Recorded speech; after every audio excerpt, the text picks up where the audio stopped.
Hey guys, I got the perfect song for the show. What do you think about this? What the hell is this? Dude, this is not the boring psychic. Oh, okay, how about this instead? Take out the papers and the trash. This isn't it. Or you don't get no spending cash. No. This is what I'm talking about.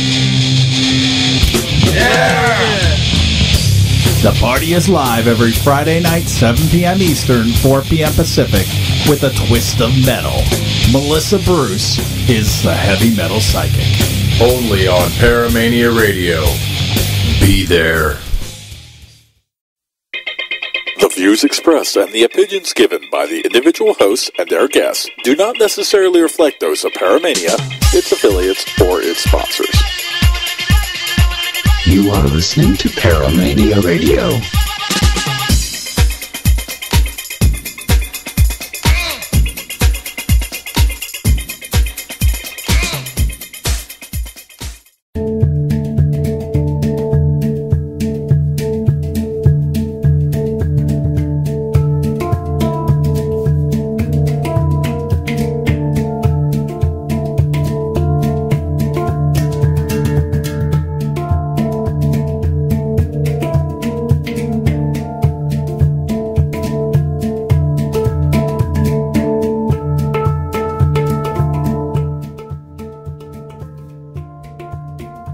Hi, good morning, good afternoon, good evening, good night, wherever you happen to be. Very warm welcome to Paramania Radio. I'm Leo Bonomo, of course, and I've got a lovely, great friend here tonight, Jock Brocas, and he's talking about his book, Deadly Departed, which will be going to print and out in a month's time. And we'll let Jock talk a little bit about that and what it entails. But if you have any questions you'd like to ask myself, Jock won't be taking questions this evening, but if you've got any that you'd like to ask me on anything at all, you can get us on hold on. You can get us on the live feed. It's www.facebook.com/Paramania Radio /videos. So you can get us there on there, because the old USA number has now gone. I need to remove that. And you can, of course, get us on Skype, and it's Paramania Radio, and you can join in. Sorry, no, you can't get us on Skype either. Okay, right. Okay. So Facebook, that's great. Skype's no good. The number's no good. But you can get... okay, we've got another number. Hold on, let me just... oh, right, so it's going to be one of those nights. That number is good, 91925, yeah, it's the same one. So if you want to call, 919-2950150, or you can get us on in the chat room. Right, I've made enough of a hash of that, so welcome, Jock. How are you? I'm very bemused, actually. Yeah, I'm very well, Leo, my friend. How are you? Yes, I'm good. I'm very good. Thank you. Bless you. Settled. Yes, and I think I've got my act together. There's a couple of things I need to. It's called an idiot sheet, but I think in not changing it, it's made an idiot of me. So I need to organise that later on. So there you go. That's what happens when you get used to a particular format and you just go into overdrive. Anyway. Yeah, it's lovely to talk to you again. So tell us a little bit about this book.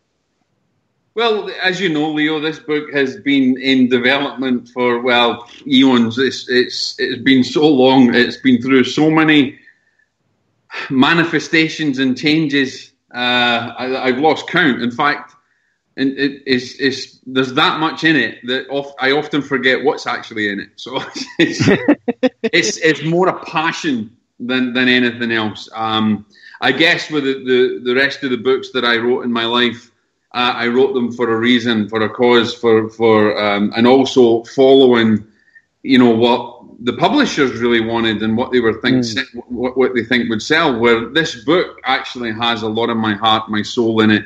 And it has been a journey, and it's been We've had publishing arguments, and it's gone through a few iterations and different things, and I basically stuck to the plan and stuck to what Spirit wanted rather than what a publisher thought it should be. And so, that's why it's probably taken so long. But I truly, truly, truly believe in its content and truly believe that it's an important piece of work that should be out there. And I have to say, it doesn't in no way claim or any expertise that maybe I'm an expert in anything within it. It's just, I would say, it's a lot of knowledge over a very, very long time from not only myself, but many, many, many people before me and before you and before others, and people who have learned sometimes the hard way, and oftentimes the path has not been that easy. So it kind of brings to light, Leo, a lot of the issues in mediumship and what I feel mediumship means. And, it certainly within the ASSMPI, as you know, we're always talking about standards. And we're always talking about, welcoming people with open hearts and open arms. But we do have an element that we have to control, and that's the standards, what we actually stand for and what Spirit stands for. And also, I'm a great proponent in that carrying on, not only just from an ASSMPI point of view, but within my own life, within my own work. And I suppose this is a reflection of that, my understanding of the afterlife and mediumship, and a lot of things that people don't agree with, as you know. A lot of things in this book are all about the dangers of mediumship and how it's not to be taken so frivolously. Because with a lot of development books and books aimed perhaps from other organisations, that element of it isn't something to be toyed with is played down an awful lot, isn't it? It is played down an awful lot, and I think a lot of people even from the past and even to the modern day tend to look at the afterlife with rose-tinted glasses, and you and I both know that that's not the case. And so I remember with the first publisher, they did say, well, there's kind of a lot of dark elements here, and it may put people off, and therefore it wouldn't make as much money. But for me, Leo, as you know, and you've known me for a long, long time, it's about the professionalism and it's about the standards and it's about getting that information into the right hands. It's not about what it makes. It's about what it does for people and how many hearts it touches and how many people it might help to ensure their safety and their development and carry on flying that flag for Spirit. So, there's a lot of people look at it with rose-tinted glasses, and I think it's very, very, very important for professional mediums alike and for developing mediums especially to understand that there's levels in the spirit world and there's dangers there as well. And even though, and I hear it so many times, if you have nothing but good intentions and loving intentions, you're going to be absolutely fine. That's not quite the case, because you may have an intent to have good and you may have an intent to show love, but your vibration may not match your intent. Yep. It's sorry, Jock, go on. No, go on, please. It's where a lot of people go wrong, isn't it? They think, well, if I just put out a few loving thoughts and then hope for anybody to connect, that's not the right way to go about it, is it? No, and here the thing is that's the bugbear, I suppose, that's there, is they're asking for anybody to connect. And as I want to put it, to our listeners who are listening in, and even if there's professional mediums that are listening, as I said, I don't claim to be the be all and end all and the expert of it all, but I do realise that those on the other side of life are a lot more intelligent than we are, and they're on another vibration, whether it be a low vibration on the astral realm. They're still on a higher vibration than we are, because that astral realm is vibrating higher than we are. And so they can see what we can, and they can read what we can't, and they can see our intention. They can see what our vibration's given out. They can see And they can mimic that, and it boils down to this old thing, this old saying, that the devil can come in a form of light. Not that I'm saying that the devil or Beelzebub or Satan is real. There's a lot of argument for and against, but there's negative spirits on the other side. There's also negative and human spirits on the other side. And so I would rather be forearmed than forewarned, and know that when I'm developing to the highest possible levels that I can possibly achieve, and being able, because what happens when someone thinks, and you know this, someone thinks they're a professional medium, they've gone through a couple of courses, they've done something and put themselves out there. And I've seen this recently actually on a case, and they instantly get involved in someone who's having a few things that's going wrong, and before you know it, Pandora's box has been opened, because they've gone in there with an all-knowing, perceived ego, if you like. They know what the astral realm's like. They know what they've gone in with what I like to term woo-woo sticks and funny intents, and it's just caused a lot of grief. And these things can take many years to manifest. It doesn't necessarily have to be something that happens really quickly. A case in point, there's been cases in the past. Look, let me just put this down for the readers.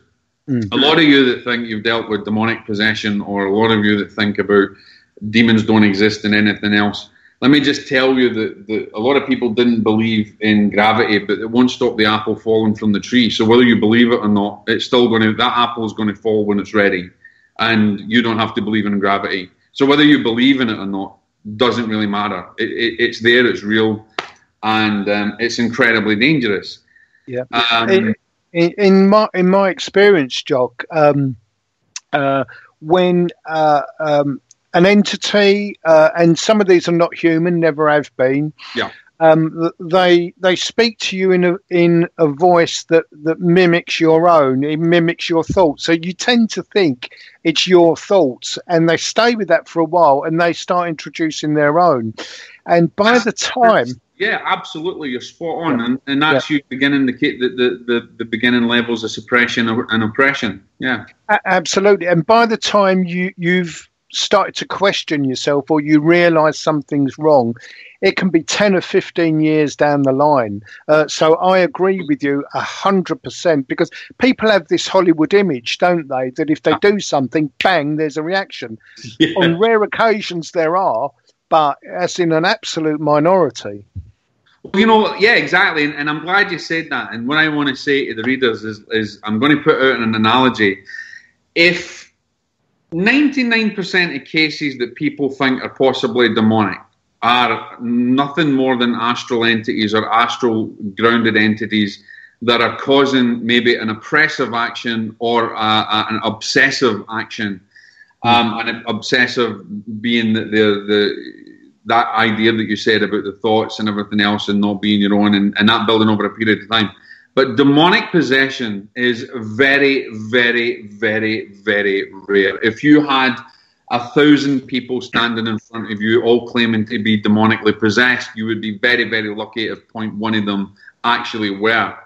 However, and now in the modern age, psychologists no longer, they used to refute it. And they used to be like, it's all in your head. There's got to be a psychosomatic issue, or there's got to be a psychological malfunction within the material aspect of the brain. But nowadays, when you go to a well-informed psychologist, they actually have a term for it, and I do know it, but as you know, I was rushing back to get to this, so I forget. It's dissociative disorder, but they actually call it, I believe, and for any of you who are psychologists out there, please don't write in and say I'm wrong. You can correct me nicely. It's actually demonic dissociative disorder. They don't deny it anymore. They actually listen to the patient, and they see it as a very important thing. There's a gentleman that I'm dealing with at the moment, Dr. Terry, who's I can't remember his second name, but I'm hopefully going to bring him into the ASSMPI, actually. He's a bit of an expert on the obsessive side and a psychologist, a fellow of I think, the London College of Medicine, and I'm hoping to bring him into the ASSMPI to develop this training and this understanding a little bit more. it doesn't mean that it takes away this whole thing. And I want everybody to understand this. And by the way, if you do have questions about this, because I know people will probably be burning with questions about ghosts and things, you can send them in. Fantastic. But the reality, I guess, is that it doesn't take away from the fact that we can develop as mediums. We can still develop as mediums. We can still provide a wonderful service for spirit, but we just have to know that there is opposites. There's a polar opposite. There's good and evil. If you didn't know darkness, you wouldn't understand light. If you didn't know pain, you wouldn't know health. People don't realize that they can stick their head in the sand all they want, but it is there, and it, and if you're stupid, it can affect you. And there's many cases. There's been a case recently in Gary, Indiana, where it was actually confirmed as a diabolical possession, and I don't actually know whether it was the Catholic Church or whether it was the local church, but I do know that it was one of the. It was very similar to a case that happened back in 1926 called. It was the Anna Eklund case, but she's actually termed as different names. And the Anna Eklund case of demonic possession back in that day was the first case in the United States of real demonic possession. And it actually was, if anybody's watched The Exorcist by Blatty, William Blatty, the actual phenomena was taken from the Anna Eklund case, but the story of Roland Doe that we understand had other elements of it, but the phenomena was taken from that particular case. Well, of course, that's very, very rare, and I don't want to scare people into things, but and I think it was 2014 or 2012 was the Gary, Indiana case, where a police officer and a psychologist had actually witnessed the young boy basically go up a vertical wall, flip over them, and be vertical facing them, and speak in different tongues and languages. And so you don't have to believe in it. It doesn't mean to say it's not real. And so all I want to do with this book is just to educate people a little bit more.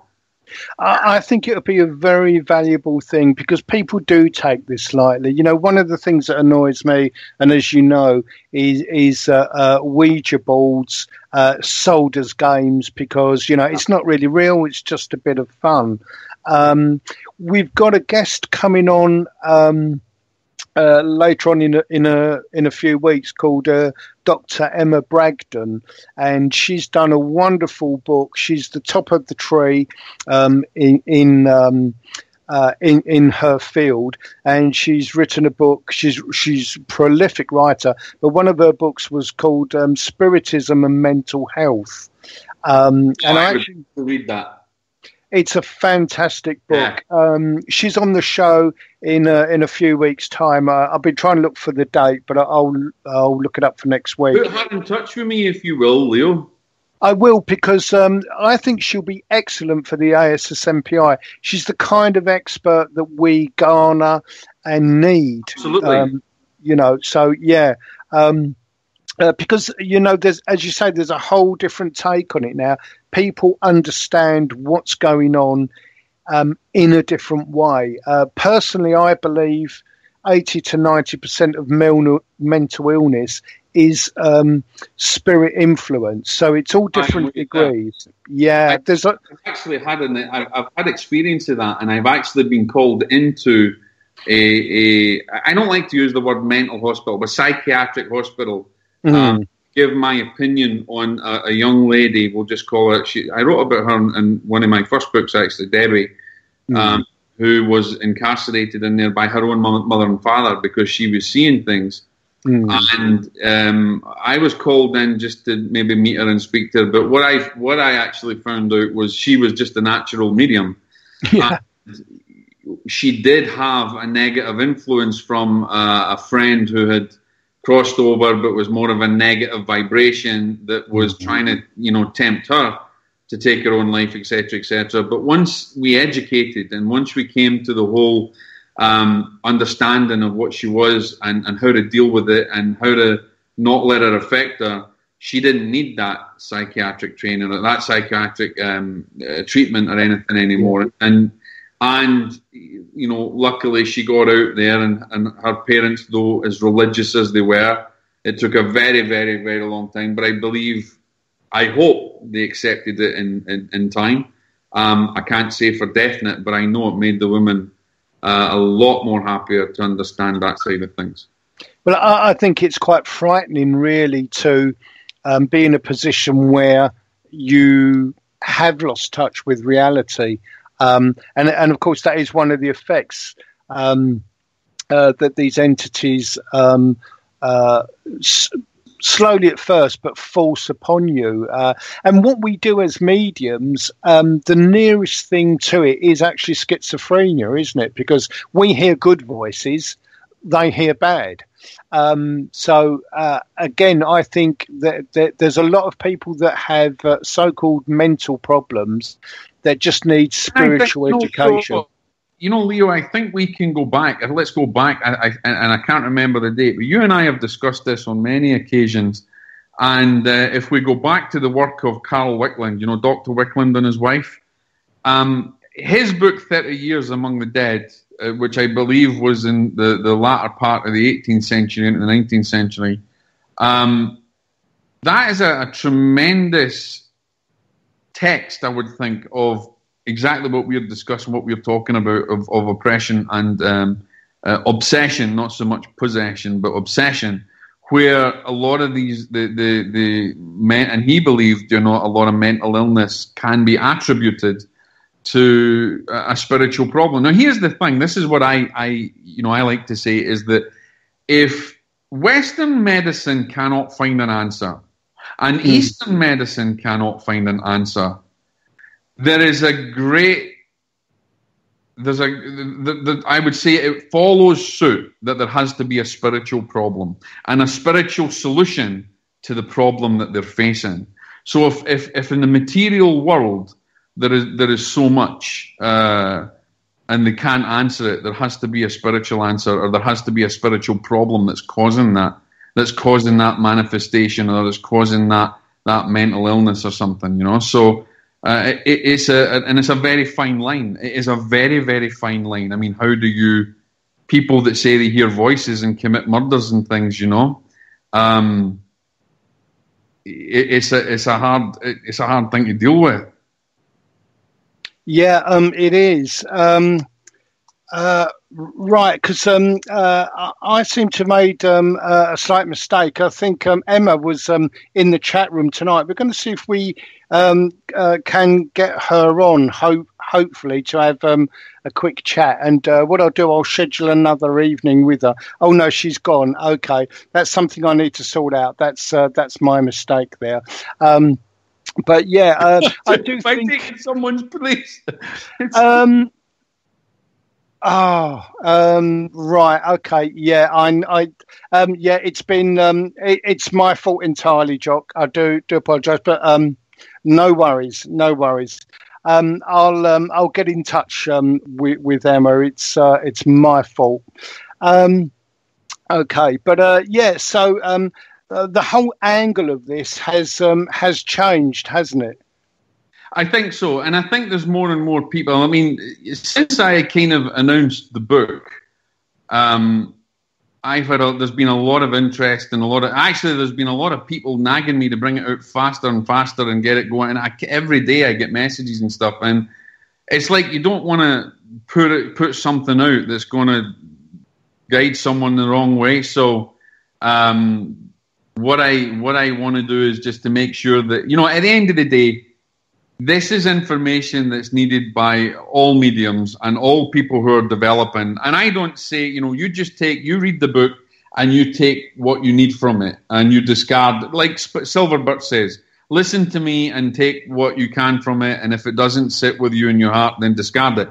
In terms of that angle, there's more and more people that are getting more interested in it. And yes, it's changing because we see, and you and I both know this, we see there's an upsurgence of paranormal groups and investigative groups, and sometimes the less than professional paranormal groups, and I've said this in my book, the less than professional paranormal groups can actually cause more problems than they're worth. I work with a gentleman at the moment in Tennessee who is that we've developed a relationship with, and he specializes in going in after a paranormal group has done, and he calls it a containment because sometimes the damage can be actually more than it's worth. And that's an unfortunate trait within the kind of paranormal field. But don't get me wrong, there is very highly professional paranormal investigation, parapsychologists.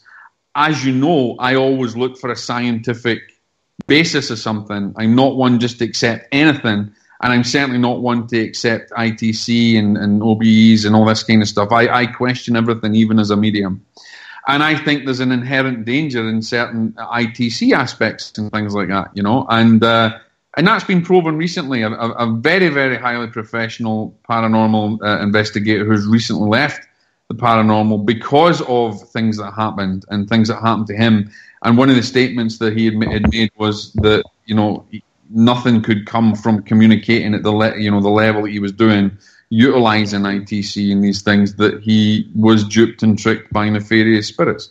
Now, and I also know other people who have written excellent books. Stephen LeChance, who doesn't deal with anything in paranormal now. His book is excellent, which is I've read all of his books, and I particularly like the one recently where he has been talking about the Roland case, the Exorcist case, and he breaks it all down and stuff. And I really enjoyed that. But he's another gentleman who recognizes that the dangers are far unsurmountable on the other side, and it really takes a kind of a special knowledge, understanding, and discernment. And this is another thing, Leo, that people need to understand. Being able to discern spirit and discern it at a level that is beyond the material is not something that one can learn out of a book, and it's not something that one can learn out of listening to our show or going on a course. It's a lifetime of development, like mediumship, excuse me. It's a lifetime of knowledge, and it's a lifetime of continually progressing yourself in a forever forward positive motion. Being aware of your thoughts, being aware of your mind, being aware of how you talk to people, being aware of how you accept people. Because any little thing that has a negative vibration is enough to throw that out of kilter. Yeah, I know myself that it is a special gift of itself, and I know that you need great mental and on occasions great physical strength to deal with what comes through. It can be quite horrific. We're just going to go into a break, Jock, and we'll be back straight after that. Awesome.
Do you want talk radio that is hip, exciting, and has amazing guests? And it's all about the paranormal. Join Sheena Meadow each week on Tuesdays at 6 p.m. Eastern, 3 p.m. Pacific. You'll want to come play with us at the Haunted Playground. Hi, I'm Dr. Dave, host of Rockin' with Doc. Come join me to explore the world of music and let it drive your soul. You'll hear songs like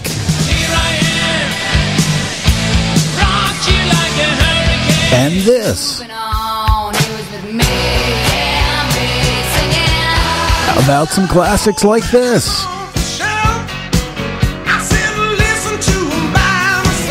No matter what you'd like, you'll hear it here.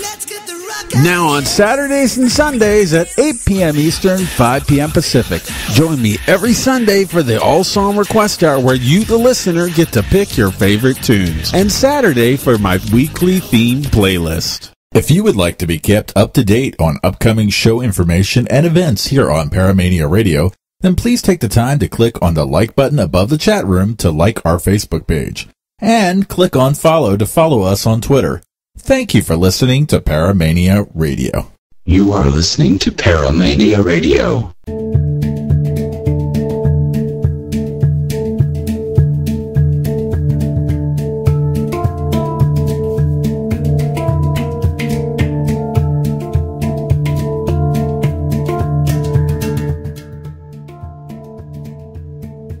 Hi, welcome back to Paramania Radio. You're listening to Leo Bonomo and Jock Brocas, and we're talking about his book, which is to be released next month, and it's called Deadly Departed, and it investigates some of the issues that we've been discussing before the break about interference from spirit. And while we were talking about that, we were talking, weren't we, Jock, about people tend to think, well, if you've got a bit of spirit interference, they've either recently passed over or, you know, maybe a couple of 100 years. But especially if they're not human, they can have many thousands of years experience in fooling people, can't they? Yeah, I mean, you've got grounded spirits, you've got spirits who haven't crossed over to the light because of one issue or another. And you've got, you know, on the astral realm being as closest to the material realm, you have that interaction. But of course, if it's something that's non-human, it's never been on this earth. And if it's non-human, there's a highly evolved species. There's a highly evolved intelligence that's actually behind that. And I don't want to go into any religious arguments or discussion about it. But if we actually look at every single religion has its own form of exorcism. It has its own belief in a dark element of the spirit world. And so if that's the case, then there has to be some truth. I mean, there's a kernel of truth in everything, and the truth has never changed. It's only man that manipulates the truth, and it's only man's perception that can see the truth as something different, but the truth remains a constant. And so with these religious organizations or even spiritual organizations way back to Native American times or Eastern religions, absolutely. I mean, there is truth in all of that, and there's a belief in the dark side, and they have their own form of protection, their own form of exorcism. But I wouldn't say that anybody that has, you know, that thinks they're equipped to deal with something would actually delve in and try and deal with something that's really inhuman, because they have an intelligence beyond anything. And what I want to say is, whilst there can be physical phenomena that can happen in something that's nefarious, the biggest issue is the mental torture and the mental attacks and what happens to you mentally. And I think that's the greatest turmoil that people get, and because it doesn't just affect the host or the chosen person or the obsessed individual. It will affect the whole family and the whole environment, and it can actually expand. But I want to put one thing across to people so they understand. We're also talking here not just about demonic possession, but we're talking about oppression, suppression, and we're talking about obsessive spirits, grounded spirits, or non-human spirits. When it comes to possession, there's only a few ways that diabolical possession can happen. By the will of God, to teach a greater purpose, by taking part in blood rites, by taking part in cult experiences, and willingly giving up the free will, and obviously by dabbling in things they don't understand. And then there's another element of being in the wrong place at the wrong time. So don't get the idea that there's any cloven hoofs or anything that's nefarious just running around the place waiting to jump into your aura or jump into you. It's not quite like that. But we just have to have an awareness of the negative aspects. I mean, at the end of the day, you tell your children, don't go with strangers. This is the whole thing about guide worship as well.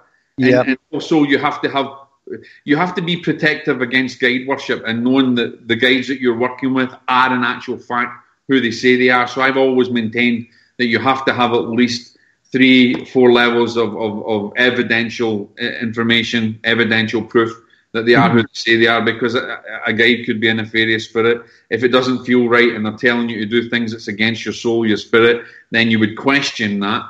But there's a whole element of guide worship that's quite dangerous as well, Leo, wouldn't you think? Absolutely. And there is a site that I used to look at, and it was about this subject. And there's a whole paragraph on there about false guides. Yeah. And the way that they feed information. So they'll give you premonitions that are correct. They'll give you information that's correct. So you allow yourself to get closer. And of course, you are interfered with on that level.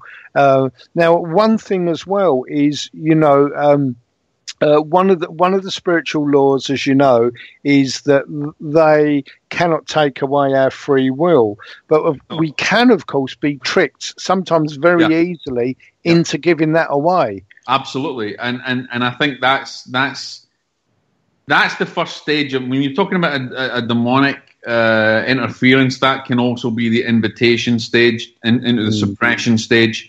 They're very, very, very intelligent. For instance, I wouldn't sit, and you and I have sat in physical circles and things over the years, but I wouldn't sit in a physical circle and then let someone in there say, "Oh, a spirit coming through and saying, I'm going to come and work with you. I'm going to be there." I'd be the first one to say, "No, you're not." Yeah.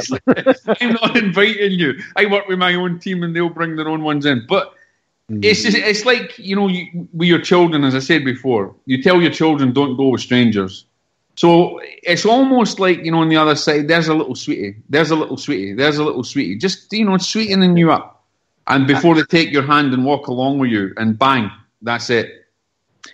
Yeah, and again, I think that's quite widespread. I had a friend, she's passed over now, but she used to sit in a physical circle, and the medium there swore blind that Red Cloud was coming through her. Now, as we know, Red Cloud was a guide to a famous medium, and my friend knew that it wasn't the real Red Cloud.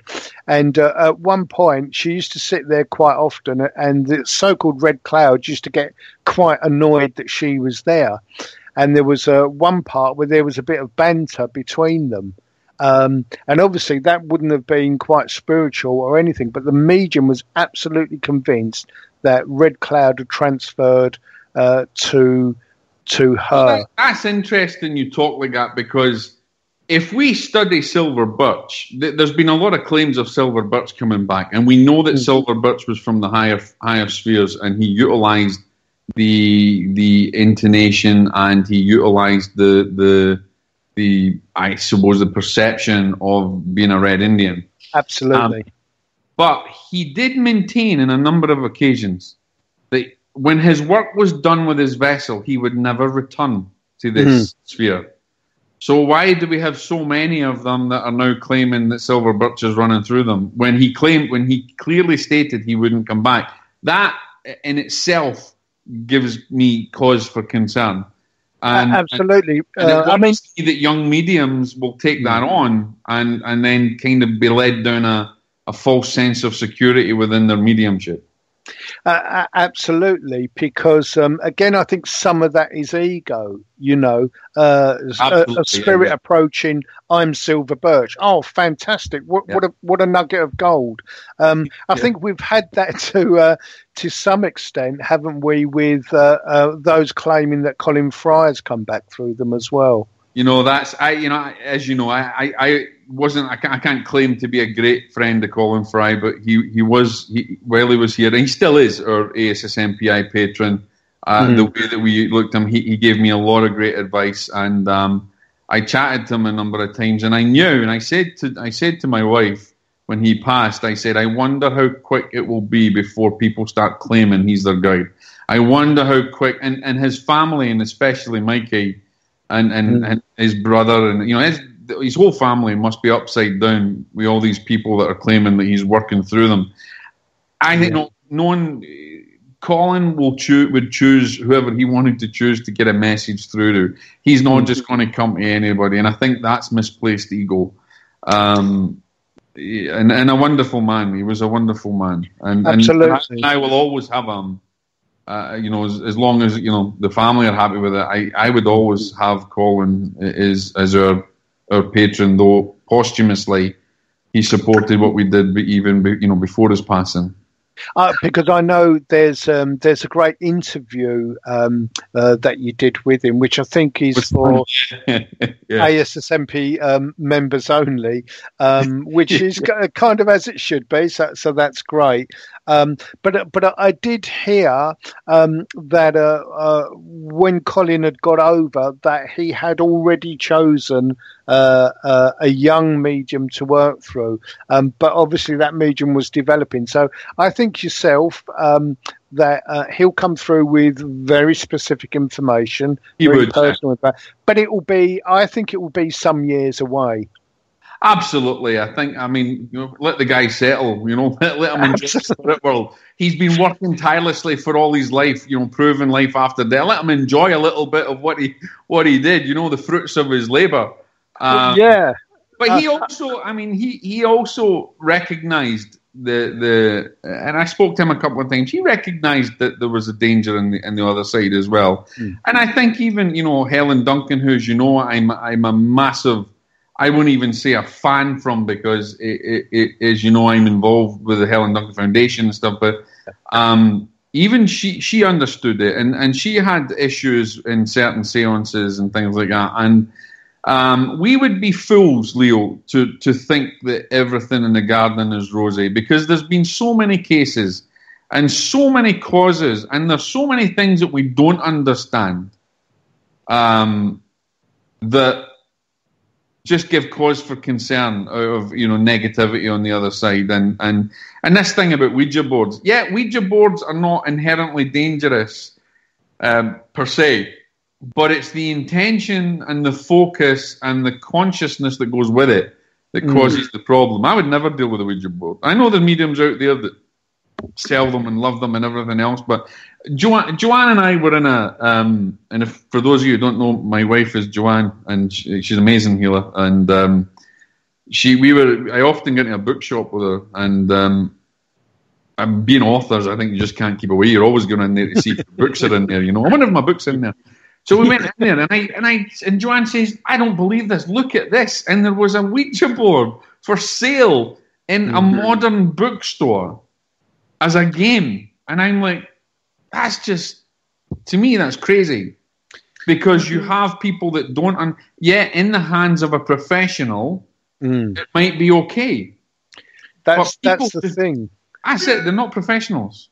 Yeah, we had over here twice now. We raised a campaign and got the Ouija board stopped because they brought out a pink version for 8-year-old girls and upwards, and Toys R Us were going to distribute that. I think they've distributed it in Italy and the rest of the continent. Luckily, I got involved twice to bring that to a halt, because it is sold as a game, and not a game. Yeah, absolutely. And we both know that children, especially when we're young, we are much closer to spirit than not. And so it's a very dangerous age to dabble. And when you're starting to dabble, this is where people will argue, well, children should be protected, they should have their guides and everything else. And a lot of the cases where we have diabolical possession, we often see that it's the children who are targeted, but often that can come from a curse in the past, a family line, or it can even, in the case of Anna Eklund, I want to go back to that case a little bit because it's a very interesting case because Anna or Emma, she's got so many names that we're trying to protect her anonymity, but she was a very devout lady, and her mother was devout, but the father was a very negative and nefarious individual who led a less than clean life, shall we say. But the reason that she was actually possessed was due to the problem that happened when the father took advantage of his daughter. And while she was fighting and getting off and trying to escape, etc., he basically cursed her and gave permission during that act. And that was one of the catalysts that happened. So children can be a very, very big target. I don't want to frighten people and say, oh, your children are targets. That's not the case. But they're very innocent. And so negative spirits can easily trick them. And if you have a child playing with a Ouija board at 8-9 years old, I mean, that's like a big sign. You're asking. Oh, yeah. It's like sending a child into a prison, isn't it? And saying we'll stay there for a few years. You know, exactly. Yeah. I had an experience quite some years ago when I was contacted by a family, and it was their brother actually that had been taken over, and it was actually a very serious situation. And I went to see him, and I was cleansing the house, and then I went into the last room where he was, and he had been standing still, no water, no food for 4 days. And I started to cleanse the room, and he then became quite agitated. And his first impulse was to shake my hand. And as I went to take his hand, there were actually several entities inside him, withdrew his hand. Cut a long story short, he was a devout Christian. Yeah. And what it was teasing him with and torturing him with was the fact that the spirit had told him that he was Jesus, and he was absolutely upset and affronted by whatever this young man had done. And he was giving him terrible images of damnation, of burning, and the spirit was actually causing burns and red marks and blotches to appear on the skin where he was burning him. So there were physical there was physical proof there. Physical phenomena. Yeah, absolutely. And in the end, it was quite sad because I said to the family, look, this is too far gone. And he was incarcerated that night. It took 6 policemen to hold him down, and he was taken to a mental hospital.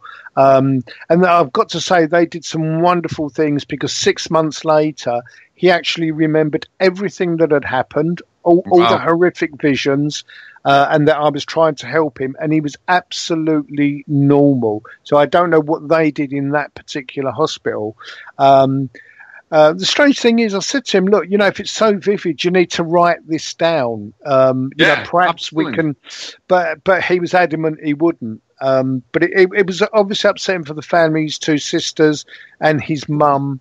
He was incarcerated that night. In Texas many years ago, and I was asked to give my opinion on this professionally, and this was a case of a lady who basically, and it's horrible to talk about these things, but she murdered her own children. But she claimed that she was sacrificing them to Jesus, that she was hearing the word of God. And so it's a pure example grounded, nefarious, or even inhuman spirits getting control and being obsessive with someone and taking it to that level. And you and I have talked on many occasions that this is one of the reasons maybe a lot of things that happen are spiritual hands, negative hands, rather than something material. So there's a massive grey area there, and I think it's. This is just where I would just like everybody to have a knowledge and a wisdom and be able to take that knowledge and wisdom, learn from it, increase their vibration, and learn how to kind of recognize it and not necessarily deal with it, because I think it's not an easy thing to deal with. But there's so many cases, Leo, where people have heard voices and they've carried out heinous acts, and it happens all the time. It does, unfortunately, and again, that's why when they talk about someone being schizophrenic and going on a murderous spree, we know that they are being influenced by spirit, by negative spirit, and again, I think people should be. If people are educated and then they can sense that, well, actually, I am hearing voices, but it's telling me to do bad things. And I think if they're educated, then they would say there's something wrong, and that can be dealt with. But the way we tend to treat people, or have tended in the past, it is changing, as we've said, that they say, right, obviously you're not very well, and inject them full of drugs. Yeah. The only real way of dealing, and I've been asked this so many, how do you deal with something like that, Leo? How do you deal with something really nefarious? And I've said, it doesn't matter how many trinkets, crystals, sage, or anything you go around, or any rituals. The only real way of dealing with something is divine authority, recognizing the authority, and true prayer. And even though people will say they know how to pray, 99% of people don't, because there's an understanding of prayer where prayer is an encompassing facet of your divine authority, your divine being. It means bringing all elements together in one powerful energy that encompasses part of everything in your thought process, your the way you think, the way you deal with people, everything, your whole heart, your mind, your body, your soul, the divine aspect of everything there is, everything that permeates the universe. Is tapping into that and being able to get to that vibration, and it's something even to this day, I work very hard at it, and I try to do as best as I possibly can. But it's not an easy thing to do. And people that say, "Well, yeah, I do know how to pray," I have to question that, because I think we're always trying to strive to learn to make our prayers more powerful and heard. Every prayer is heard, but not all prayers will actually reach the ears of spirit, because the vibration's not there. And I think it's all about vibration. It's absolutely. Sorry, Jock. Absolutely. No, go on. Yeah, it is absolutely about vibration. I have heard as well, and I do believe this to some small extent, that there is a reincarnation element to that, of someone that had been possessed in another life, then getting stuck in that position when they've passed over, and, if you like, wanting to get revenge by affecting another person. I understand from a mediumship point of view that can happen. I'm not entirely sure that happens a lot. Have you got any thoughts on that? I don't think it happens a great deal, but it's like the old adage of how you would bring in, an ancestor timeline, for instance, having a curse. A curse. People don't believe in curses, and I used to not believe in curses. But curses, in effect, curses with intent are energy, and energy in motion, and energy, as you know, cannot be destroyed. So energy in motion. So a curse that's intact, has a negative vibration, and a negative energy will have some formal impact at some level. So if we're talking about, maybe a person who may have been possessed in the past in maybe another lifetime, and carrying that forward yeah, I'm with you. I think that's quite possible, and especially if they haven't learned or they weren't clean from it, and it's something that. Well, I think I go back to there's another demonic case where it was recorded when the questioner was questioning the demonic entities. The person who had committed the act and had willingly given themselves over because of the life that they led, they were then entangled in that vibrational element. And so when they were questioned and asked, what about this person? Yes, he was damned for all eternity because he damned himself, and therefore he was then taking on that demonic form. So I can see where that person may want to get, or then that individual may want to get revenge and then cause suffering to another. So I think your example is very pertinent, and I think it's very real. I think it's very rare. Yeah, absolutely. And Dr. Carl Wickland in the 1930s wrote 30 Years Amongst the Dead, and he did experiments of that nature, didn't he? Absolutely. And I refer to that book quite a lot. I do love that book. Just because that within, you and I have talked about that, it can be hard going, that book, but within those pages, within what he had written, there's a great deal of, there's many lessons. There's many, many lessons. You've got to read between the lines. And I think you've got to have an understanding of the spiritual nature and spiritual law to be able to go deeper within Wickland's work. And so, yeah, absolutely. Yeah, I mean, his work was very valuable. We're just going to go into a break, Jock. I know that you've got to go. I mean, you're quite welcome to stay if you want to. More in chat if you want to. That'd be great. That'd be great.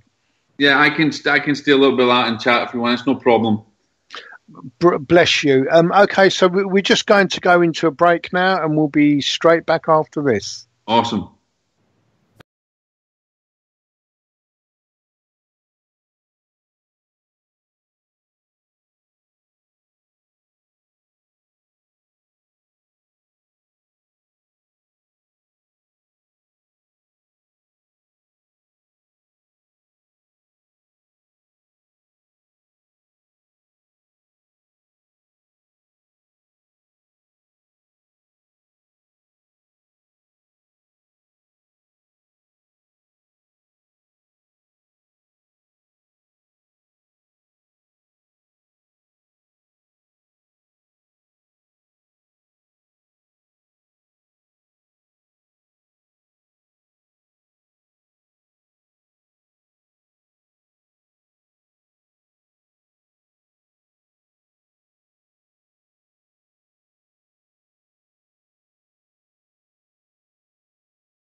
Now on Sunday night at 9 p.m. Eastern, 8 p.m. Central, join host Tim Malley as he brings you the most recognizable names in the paranormal field on Fox Cities Paranormal Radio. Look in my eyes, what do you see?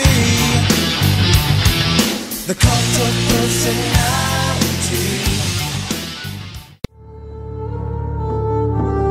Do you like ghost stories? Want to hear about some of the haunted homes and locations that I've investigated? Tune in for the latest in paranormal news and guest interviews with me, Mr. Haunted, on the Haunted Chronicles, Friday nights at 8 p.m. Eastern, 5 p.m. Pacific, only on the Paramania Radio Network.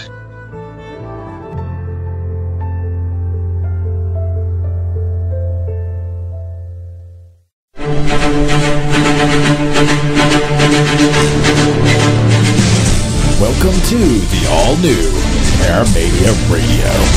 Don't go by the book. Think like a pirate.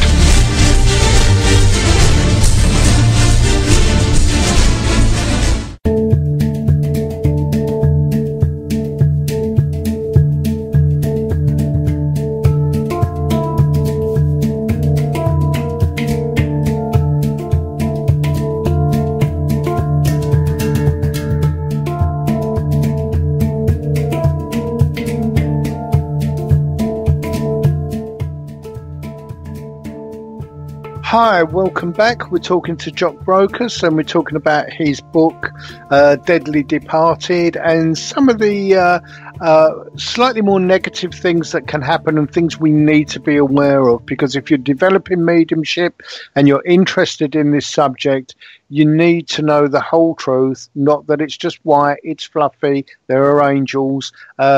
Just as Jock pointed out, in this place we called Earth, there are some very good people and there are some not so good people, and we all pass over, and there's all different intent. So welcome back, Jock, and thanks again for extending.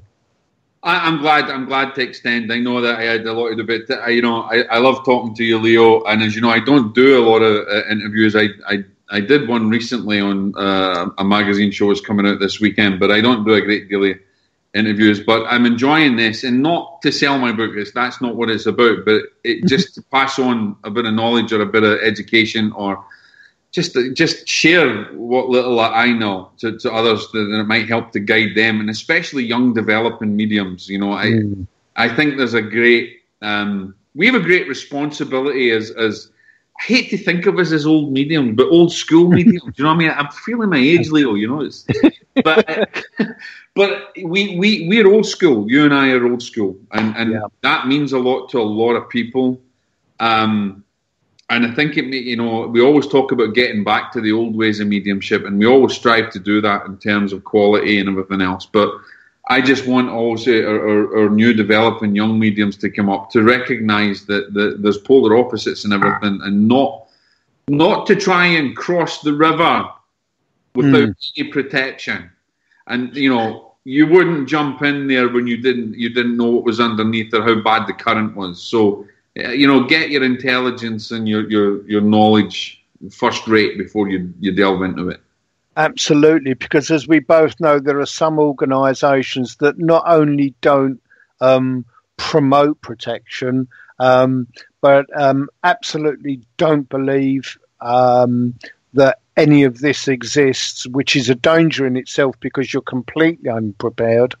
But they don't acknowledge any of this, and for a long-standing organisation, that's a very dangerous stance to take, isn't it? I think it is. It's like having blinkers on, and it's not one. It's like I said before. Gravity doesn't stop you from falling, and gravity doesn't stop the apple falling from the tree. Even if you're blinded to it and you have the blinkers on and you just don't want to believe that gravity's not there, it ain't going to stop it. Yeah. So I think we need to have the knowledge and the wisdom. And look, if we go back into Scripture, I mean, Jesus, if we go back into the life of Jesus, there's talk about the discernment and the negative aspect and all that kind of stuff. And whether you believe in that or not, that there is still that element there. And that also exists in a lot of other religions and a lot of other spiritual belief systems. And so this is why I want us to be a focal point for this, and to also have it within our own organisation to say, yeah, no, we're actually, developing a division like this. I mean, it's like the Catholic Church. You and I were talking about that just at the break there. Why is it the Catholic Church are always at the big exorcisms and things like that? And I know, of course, we had a laugh, and I got this from Stephen LaChance as well. He'd turn around and said to me, "Well, they got the movie," which is quite true. That was another one of the reasons. But if we really want to go back to it, if we want to go back to the historical aspects, the ritual Romanum that was developed within the Catholic Church came, and for those of you who are religious nuts, I may get the date wrong and I may get the Pope wrong, but I believe it was Pope Louis or Pope Pius the 14th. And he saw a vision, a clairvoyant vision, and he heard clairaudiently God and Satan arguing and talking about things and saying, how much time do you need? I need 1,000 years. You'll have your 1,000 years. Da-da-da-da-da-da. And that gave rise to the ritual Romanum and the prayer from Archangel Michael. And so if we want to come back to where did exorcism come from, it came from a medium, folks. That's where it came from. It came from a medium. It came from mediumship abilities. Yes, there is a recognition of the church, and yes, there is divine authority, but it came from a clairvoyant and clairaudient ability, or we would never have had it. And the other thing is that, like where we're going with the ASSMPI that are developing this division, which you've heard first on Paramania Radio. Absolutely. Yes, absolutely. Get it plugged in there. We've never mentioned it before, but it is something I'm very passionate about, and it's something I want to educate people about.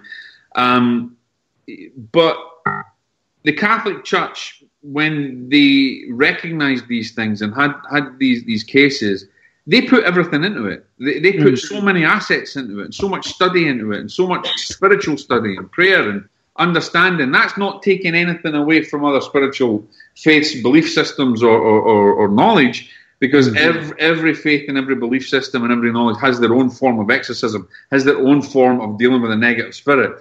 It just so happens that, the Catholics got the movie, and the Catholics did a lot of study into it. And I wrote the book based on, say, Catholicism, Catholic knowledge, only because I was brought up a Catholic, and only because my first inclination into it was when I actually met an old exorcist, who was an exorcist, diocese exorcist. Wow. When I was young and wanting to be a priest and wanting to learn all these things, and that's what threw me in it at a very, very young age. But it doesn't take away from the fact that I recognize all spiritual modalities and all religious modalities, and the fact is, and the fact and the truth remains, is there is a negative side and there is a light side, and we must know both. We must have balance. Must have yin and yang. So I think it's important that organisations do recognise it and don't turn their heads. There's no point in putting your head in the sand like an ostrich and hope it will go away. It won't. Well, as you know, Jock, sometimes when you're doing a reading for a person, either the subject comes up or the primary reason for them needing that reading is that there's interference. And for myself, if we're talking about this other organisation again, and I have been told by reputable people that they've said, well, it's all in your mind, go to a doctor. If they are... Well, that's an interesting thing. It's all in your mind, go to a doctor, and a doctor will refer you to a psychologist who's a doctor in their own right. And nowadays, in the modern day, a psychologist will now accept that there is demonic dissociative disorder, and they no longer poo-poo it. Yeah, I'm talking about many years ago, where there was just like, officially we don't recognise it, so I can't talk about it. Do you still want a reading? And that, of course, puts the medium in danger as well, because they're not ready to deal with it. I mean, you take on, there's a lot of empathy there. When someone comes to you for a sit-in, 9 times out of 10, they're coming to you for a sitting because they're grieving. Because I only deal with people who are grieving or groups who are grieving. I tend not to do any kind of fun readings and things. But you do have, and I have had, in many occasions, I have had people who have come to me because they are having spiritual interference. And so what they're probably not needing is a reading. They're needing a spiritual intervention more than anything else. And that's where you can work with them and discern and educate and help them to break through, much like you did with that young man. Absolutely. And again, you have to be aware of it. You have to be trained for it. I think it makes you a better medium because you have that understanding of what can happen. But you also have the ability on the spot to deal with that situation when a person comes to you. I think what people don't understand as well, if we use the example of fleas or head lice, if there is a connection, I know it's not pleasant, but if somebody has got an attachment or is being influenced and they go to someone for help, and that person, because they have, as far as their knowledge is concerned, nothing can attach you to you, you're wide open. And so what they will do is they will leap to a victim that is either easier or has more opportunities to infect others, and they'll transfer. And I think it also boils down to that spiritual law, Leo, of like attracts like and vibrational match. Absolutely. If that vibration matches that vibration of that negative entity or that grounded spirit, then that's what's going to happen. And going back to Carl Wickland, because one of the things that you notice with Carl Wickland's work is he couldn't do the work without a medium. Yeah, his wife was a very specialised kind of medium, and she trained specially. Yeah, absolutely. You can't do the work without a medium. You need, and even the Catholic Church, although they deny mediums and everything else, they do use mediums. As far as I'm aware, I do know that they have used gifted, as they call gifted people, or people who have an ability. And if we go back to even the life of Padre Pio, who was inflicted and by entities. He was a great medium of his time. He was able to clairvoyantly see, hear, feel, clairaudient, clairsentient. He had all the gifts of spirit, even bilocation and things. I mean, so many, even like Buddha, who's had various gifts of spirit as well. So in all of these aspects, there is a need for someone who can be the bridge between this realm and the other. And that well-known doctor that I was talking about, what's his name? Terry? I can't remember. But anyway, even he'll use a medium for his patients and things. And so I think it's very important. Now, the very fact that in these cases you need a medium, shouldn't it stand to reason that our mediums should be educated on this? Absolutely. And I've seen quite a few priests that are certainly very psychically aware or mediumistic. And I think a few understand, but what I find is a great shame is that the others put it down not to a spiritual happening, they put it down to a religious thing, and it confirming their religious views. And sometimes those views are that, well, none of this happens. It makes me wonder, when you're talking about the religious views and what they see, it also makes me wonder that there's been a number of cases that the Catholic Church have got involved in that have been demonically, diabolical possession, but have not. But the interesting thing is that they're not in any way Catholic, or they're not in any way even religious. And in some of the cases, they're of a different religion, but it's still them that come in. So religion has, there's a basis, there's a fundamental knowledge and wisdom within the religious community. But it's just interesting how there seems to be some kind of there's a transfer, isn't there? There's a transfer. There's a draw from one to the other. Yeah. And I think we need to educate, and we need to educate our mediums and our young mediums coming through. They need to understand, the Catholic way of doing things, and they need to understand, the Christian way of doing things, and how ancient exorcism rituals with shamans work. And I think it's important for mediums to have that knowledge, and that so they can educate and also protect themselves. And as I do, a lot of organizations don't teach protection. Absolutely. And again, to me, that seems ludicrous. I mean, I was blessed with experiencing so many things, materializations of all kinds. My guides, I was blessed by having guides that would allow a certain amount of overshadowing from negative spirits, all controlled. So that basically, I needed the common sense and build the experience of realizing there's something not right here, trying to deal with it myself, and then saying to my guides, I need some help with this, what do I do? Absolutely. And being instructed there. You cannot pay for that experience. I honestly, I'm glad you said it, because I went through the gauntlet, and I've talked about it a little bit, but I don't kind of bring it up. But I do remember a case in point. I was involved in a case many years ago where the family, the mother and the father, the family were involved in Satanism and satanic worship, and the I don't want to give too much, but the young family that went on, they had passed over, and the house and everything was left to the family, etc.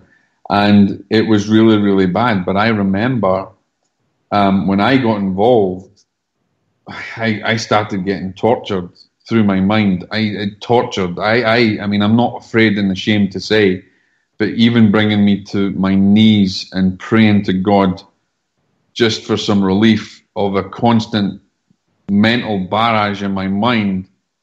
At 3 a.m, I remember being on my knees, crying my eyes out and praying that it just wouldn't stop. And then it eventually something clicked, something divine clicked. Obviously my guides and my spirit team moved in, but it took me a long time, Leo, to realize that I had to go through a certain initiation. I had to go through certain things to be able to understand. And I then had a dream. And the dream was all about discernment, and it was all about the power of divine authority. And then I was reading a book, and I read a line that St. Teresa of Avila said about divine authority, and everything then seemed to click.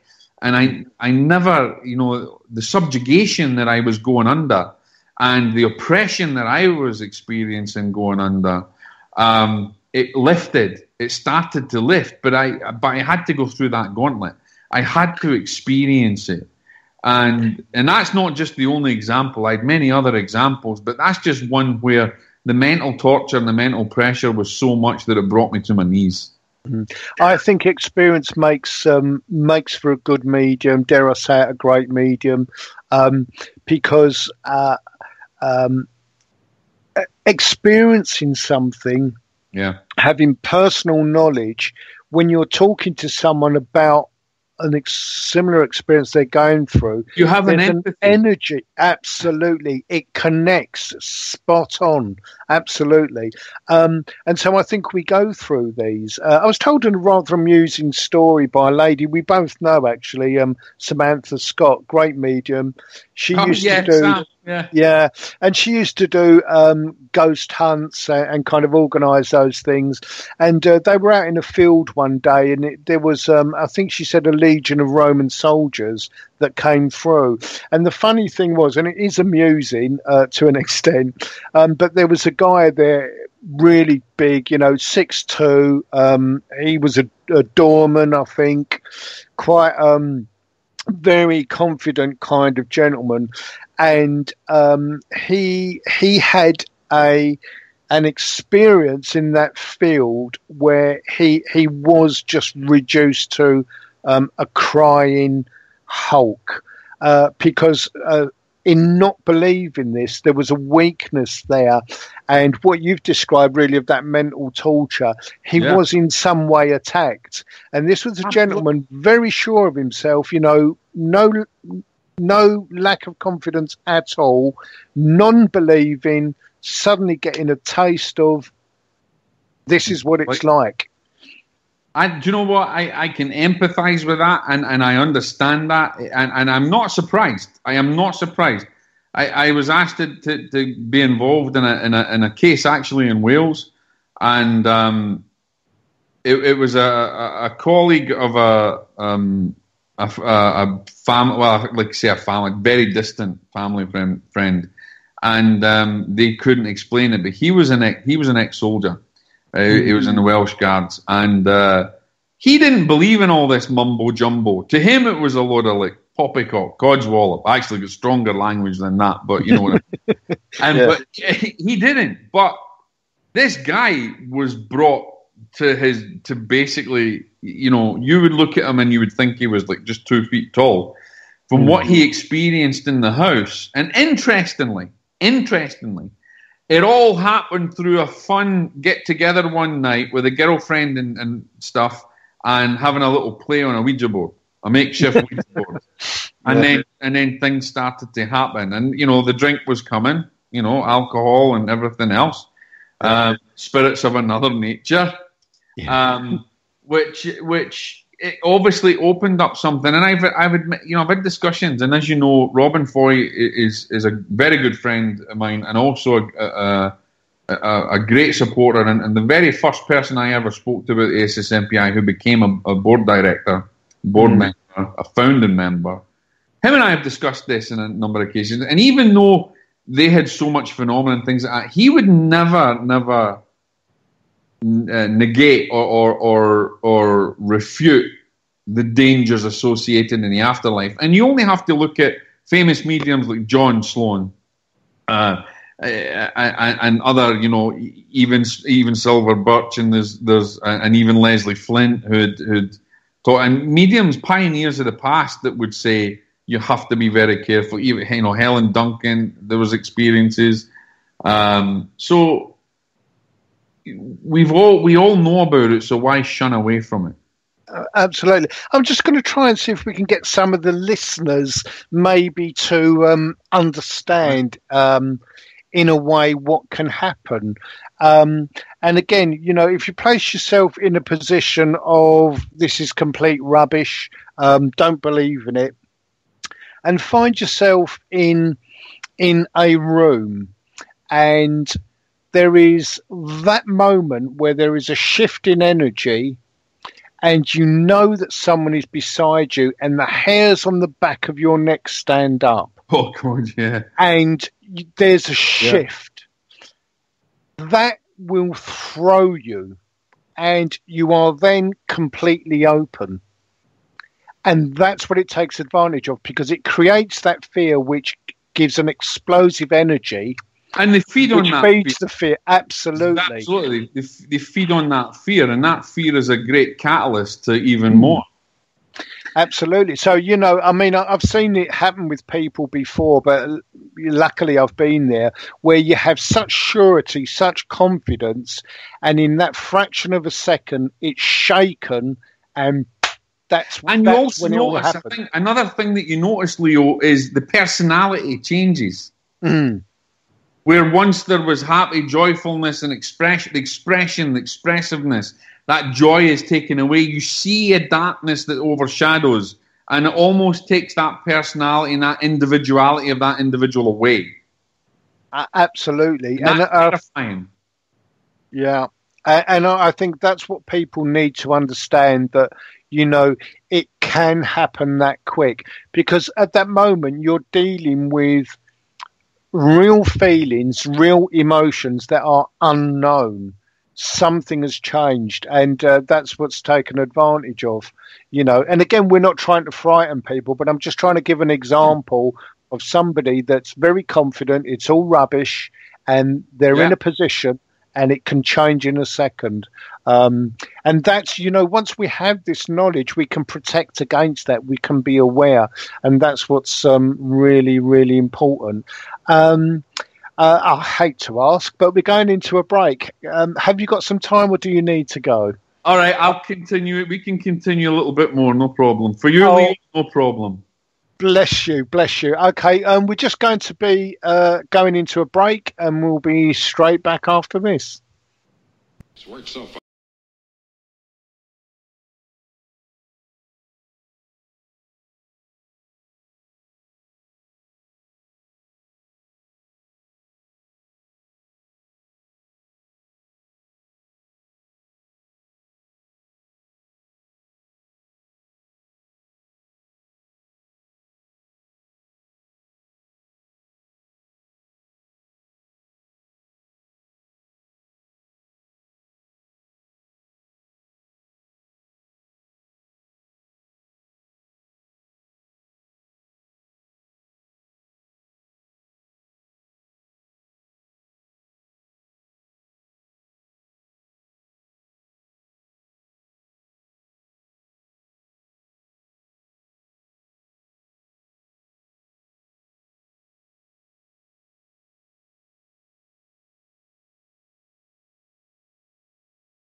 You know, Brock, I'm a little bummed since Tech Time ended. Yeah, me too. But you know what we could do to fix this? What? A new show. A new show? About what? About all things paranormal. Not just technology, but everything. Brilliant. What would we call it? Paratime with Brock and Doc. Cool. And it could air on Sundays at 10 p.m. Eastern, 7 p.m. Pacific? Only on the Paramania Radio Network. Awesome.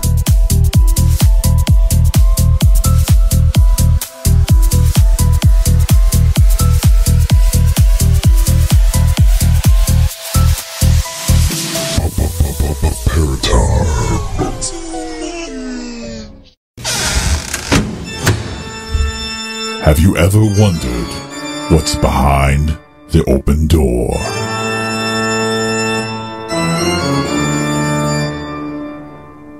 Then tune in with hosts Maggie Renee and Vicky Johns every Wednesday at 8 p.m. Eastern, 5 p.m. Pacific. Only on the Paramania Radio Network.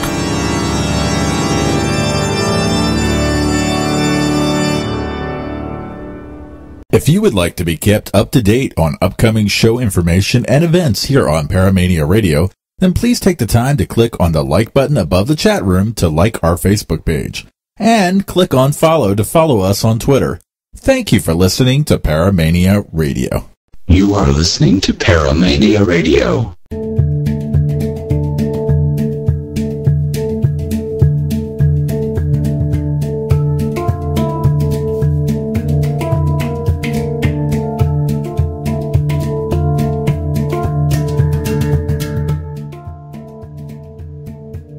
Hi, welcome back. You're listening to Leo Bonomo on Paramania Radio. If you do want to call in, we've still got a little while. It's 919-2950150, or you can join us in the chat room. We've got a wonderful Jock Brocas here. We're talking about his new book. It is coming out next month. Who's it published by, Jock? M&M Books. M&M Books, and it'll be. I'll be putting on. We have a landing page. I'll send you details on my landing page where people can actually sign up for a signed copy of the book. Fantastic. And all they need to do is they will be first to know about it on the day that it's released, and basically they'll just pay for the book and the shipping, but it'll initially come to me at my office. And I will personally sign them and send them out to everyone. Ah, that's fantastic. And it's called Deadly Departed, and it's an... Deadly Departed, the do's, don'ts, and dangers of afterlife communication. Fantastic, because that kind of says it all. And if anyone's just joined us, we're talking about that subject. Do look this up on Archive, because I know we get a lot of people downloading or listening on Archive. Do have a listen, because it's a vastly interesting subject. It's something we should talk about more as mediums, that it's not all light and angels and fluffy, and there are some dangers, but as long as we know and we're aware, we can protect ourselves. So I do actually have a Facebook page, Leo, as well, for Deadly Departed, and I'll give you my details for any listeners that do have private questions. I am happy to field any private questions, and you can give them my details. They can certainly go on that page. But if anybody has questions that they don't want to bring out in public, or they have had experiences that they're scared of, or they need some guidance and stuff, then I will give my details so they can contact me privately, and I will do my best to answer it. But just be aware that, as you know, I am absolutely freaked out. But I will not let anybody down. I will get back to them. It may take a little bit of time, but I will respond and I will help. And I'm happy to do that, because I know there's a lot of people, Leo, that they find it dead difficult to talk about, and they don't want to come out and say things. And I've had so many people that contact me privately with problems, just because they're scared to talk about it. They don't want to be thought of as being nutty, as being a kook, as being someone who is psychologically imbalanced. And also they have an inherent fear that if they talk about it, they're going to attract the experiences again. So if anybody's listening and they have issues or they had problems or they just need a little bit of advice, then, they can get in touch with me. Okay. What is it Deadly Departed on Facebook, did you say? Yeah, Deadly Departed it's facebook.com/Deadly Departed. Fantastic. So, because sometimes people won't always contact me, they won't always come through the show, but at least if they're listening, they can then do that. Fantastic. Okay. So we were talking about a couple of things again during the break, weren't we? How it affects families and how it affects the loved ones and stuff. Absolutely. Because in a sense, it's like drugs, isn't it? Someone gets into drugs and that destroys a family. And this very much as well. From, I think, as you intimated, the mental angle of somebody's just playing up. This is a natural teenager. They're just going wild, or, children are crying for nothing, bad dreams, that kind of thing. And it's easy if we don't understand to put it down to bad behaviour and whatever may follow. I think that the greatest crime, the crime of reason, I suppose, is that we put things down to an imbalance within the family, a teenage growing pains, or we just put it down to psychological disturbance, and then we take our kids or we take that person to a psychiatrist or whatever it is, or a doctor, and then they make a misdiagnosis and they don't consider that there might be a spiritual problem. And I think, whilst it's very, very rare, I think a great deal of our families get probably targeted even more, and they feel it even more, because it's like, somebody who's like, as you said, somebody who's on drugs. And drugs can be also a catalyst, because the drugs and the effect of the drugs is breaking down the spiritual auric field, is breaking down the natural spiritual defenses that you have, and that is a catalyst to being able to get an invitation and being suppressed or oppressed in a certain way. But what we tend to forget in these cases is the problems that's associated that causes with the family, and that is also a target of a negative entity or a negative spirit. It's not just to go for the host. It's not just to go for that vehicle that they can suppress, but it's also to expand that influence, into the family life, and to seed the family with doubts and with fears and with other problems. And so you tend to, we tend to feel sorry for the victim, and I understand that, but we also have to take into consideration of the spiritual warfare that would be going on to an extended environment, which encompasses the family, the mother, the father, the son, the daughter, the cousins, and the grand who's there, it does. And we have to realize that they also become effect. It's like secondary smoking, isn't it? You're in the room, it is. And as we've discussed, if it creates a fear, if it creates a tension, that's just a power source, an energy source for the entity, and it just feeds the whole thing, and it does feed off those tensions. I do get what you mean about, sometimes there is an inability to come forward and say, well, look, this is happening. It's not so many years ago, probably, I would say 15, 20 years ago, if I'd gone to my doctor and said, I hear voices, you can imagine them reaching for the bell.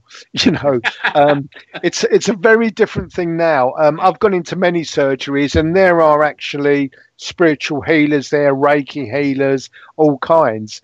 But there's still that stigma, isn't there, of there's not something there's something not right, and I need to talk about it. There is still that stigma there, as and in fact that we have that problem, Leo, where we would rather deny it than face it. Absolutely, it's the same kind of stigma. It's getting better now, but it's the same stigma as mental health, isn't it? Because the two are aligned anyway. Yeah, I think you're right. I think mental health and I don't want to keep harping on about the demonic because it is very rare. And please, everybody who's listening, it is incredibly rare. But oppression and obsession is not rare. Obsession is very, it's constant. I see obsessed people each day and obsessed spirits and stuff. So, that's not so rare, but possession is rare. And I think there is a very, very fine line. We're almost walking on that same path with mental health and obsessive spiritual issues. And I think a great deal of our mental issues do have a spiritual fundamental basis. Yeah, I would agree with that 100%. And I think it's nice that we're, with that gentleman that you can't remember his name of that's written that book. It's funny, isn't it? He's going to go off because he doesn't know yet, but I'm hoping to bring him on as an expert and bring him into the organisation. But you've known me long enough, Leo. You know what my memory's like as well, just like yours. Yeah. I think mediums tend to have bad memories. That's partly an excuse and partly true. It is. Yeah. Again, who are you? Moving on. Time for fourth break. Yeah, absolutely. Again, and I think I'm going to have a chat to Dr. Emma Bragdon after the show because for whatever reason, I hadn't diaried it but again, I think when we have experts, such experienced people that do this work day in and day out from that angle, from that understanding. Yeah. And that particular side of training as well, it's a wonderful thing that these two things are being combined. It can only be helpful. It can only be enlightening. Absolutely, it is, because I think I take great pride in being like Dr. Bragdon. If I'm sure I would have a fascinating conversation with that. Oh, God, yeah.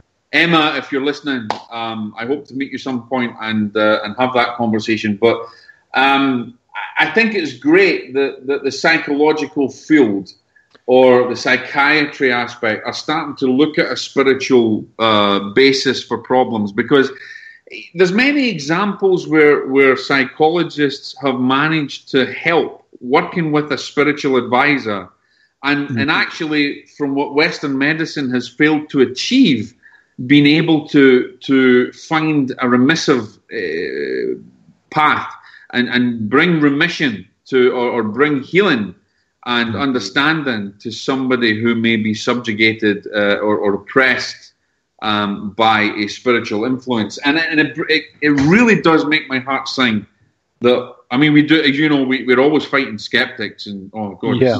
it's a continual battle, but it's nice to see that some of the scientific community are starting to think more of what's going on, and I think also is and again I can't remember his name, but a great doctor once said that you can't believe in anything unless you've actually had an experience of it, and so when you start to experience it, it tends to throw your life upside down, and you may look at it in a different respect. Well, I think the long-term strategy and the long-term effects of this is, if you have had a problem because of spirit interference and you then understand it, you then deal with it, you can then protect yourself with it, that is an issue that hopefully you're never going to experience again. And absolutely, I would agree with you. And one other thing I would say is, as a consequence, the many young mediums that develop, or many people who get interested in intuition or developing their intuition through reading a book, watching a TV program, or just through thinking it's the cool thing to do, they tend to throw themselves into meditation, and meditation is a wonderful thing. But when you're opening yourself to the spiritual realm, you are not in control of certain aspects of that. And so if you do not have knowledge and you do not have a basis or understanding of that and spiritual law, then you can find yourself unstuck. I've lost count of the times that people have come to me who have continually meditated, enhanced their vibration, or opened themselves up too much in the wrong places, at the wrong times, with lack of wisdom and knowledge, and find themselves in a swirling whirlpool that they can't get out of. Absolutely. Well, I'd like to sort of build another image for those people that are listening, and that is, if you imagine a vast, completely dark cellar, and that is part of the realm that these entities would be scuttling about in. And if you've got somebody that is open or is starting to discover and beginning to develop or even dabble, their auric light is very bright. So it's a bit like turning on a torch in a dark cellar. Entities can see it for many, many miles. It's like a moth to a flame. Absolutely. You know, and if there are so many there, trying, probing, there is one that will match that vibration, and then that's when the problem. And it's that old bugaboo where you talk about the intention to communicate with those on the other side, and you're putting out that beacon, that signal. Hey, I'm available. Come and talk to me. And they can mimic what your desire is. They will mimic your desire. Absolutely. That's where the danger is, because you then get confidence, you get information, you get premonitions, everything appears to be right, and that's where the danger lies, unfortunately. There's a great saying that I like to and it was C.S. Lewis said, the greatest trick the devil played on the world was convincing them he didn't exist. Yeah. They use that quote in Usual Suspects. Brilliant. And I've used that quote I think a couple of weeks ago in talking about this particular subject. Yeah, because you know, if people think, well, you know, it's all rubbish, you know, it's never going to happen, that's the weak link, isn't it? When Absolutely. You think that and you dabble. Absolutely, and you know, you can't blame the people. I think as human beings, we have an inquisitive nature. We're fascinated with ghosts and spirits, and we're fascinated with what goes bump in the night. I mean, you just look at how many paranormal groups there is, and anybody can start one. Yeah. Unfortunately, yes. I mean, anybody can start one.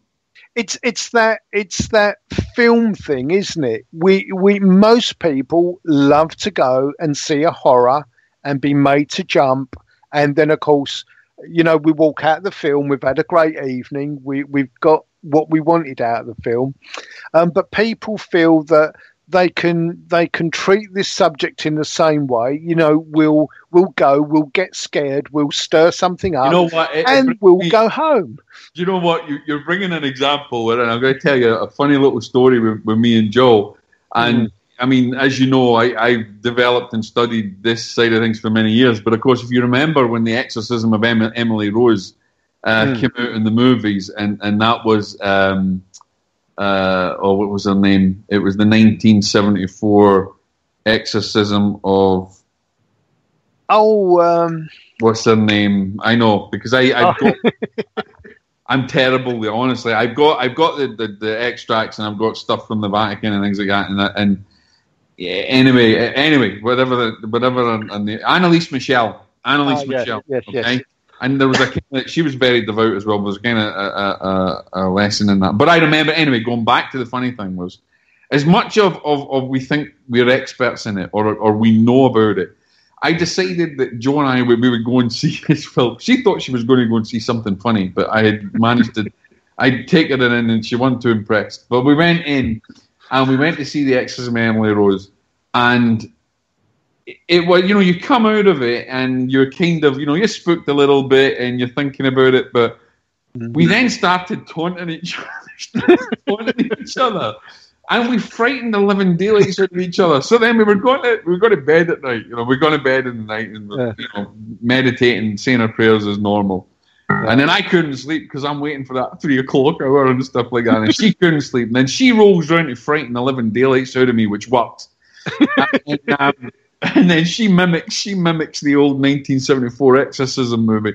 Before we knew it, the two of us had frightened the living daylights out of each other. We couldn't sleep. We had to get up and make ourselves cups of tea and watch something funny. I think we watched what it was.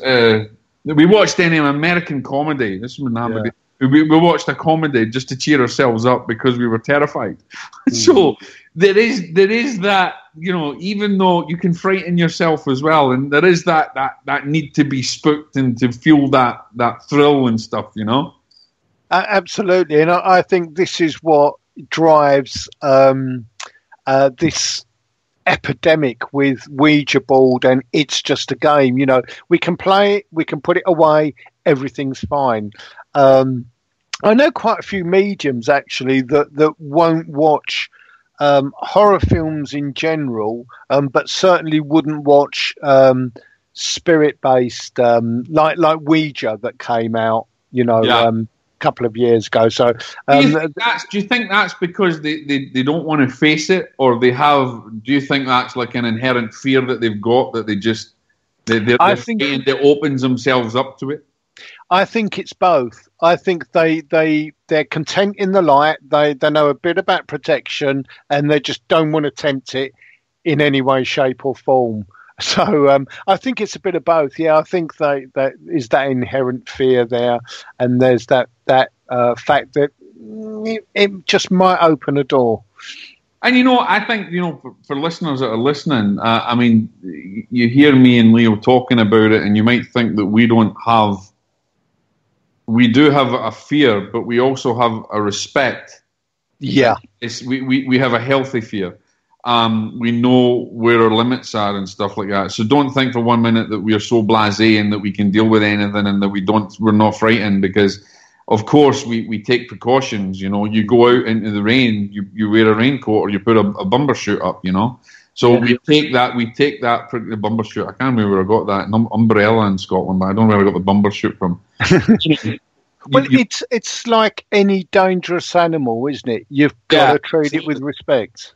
And I think that's what you do. You treat it with respect because you understand what it can do. You have a knowledge of the power, and even though you have a divine authority, and even though you have divine power yourself, you have to also know where your limits are and what you can do. And that's why you have to. I'm continually trying to develop my light, continually trying to develop myself. I watch. I'm a great believer and lover. I try to live my life of love, forgiveness, and compassion, and that's what I built the ASSMPI on: love, forgiveness, compassion. I try to watch what I say, what I hear, anything. I just try to be very careful. The reason I'm doing that is I'm trying to constantly evolve my spirituality and evolve my light. But I have an in-depth knowledge of what the power is available, and I have an in-depth knowledge of what can happen. And that respect is there. Absolutely. It's been wonderful, Jock, talking to you again. And I do appreciate that you've made a special time to be here, and that you've filled in, and it's been wonderful. We've run out of time. 2 hours goes, just like that. Okay, so we'll be back next week, and once again, the book is coming out. It's called Deadly Departed. The Do's and Dangers of Afterlife Communication. Fantastic. Bless you, Jock, and thank you once again. So that's